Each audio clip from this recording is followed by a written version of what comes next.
మైనసే తీసుకుంటామండి. అంటే ఆ స్టైళ్ళు అవన్నీ మనకు పనికిరావు కదా. అవును, అది నిజ జీవితానికి అసలు పనికిరాదు కదా. పనికిరాదండి.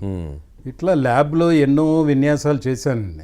కానీ దానివల్ల పర్సనల్ లైఫ్లో కర్మ సిద్ధాంతం అని చెప్పాను చూడండి, అది సఫర్ అయ్యాను. దట్ ఫాలోస్ అస్. అవును, అది ఎలా సఫర్ అయ్యానంటే రమేష్ గారి మీద కోపం వచ్చి 2-3 టైమ్స్ మానేశానండి. మానేసి సొంత వ్యాపారాలు పెట్టానండి. నాకు రూపాయి రిక్వైర్మెంట్ ఉంటే పావులా దొరికేది.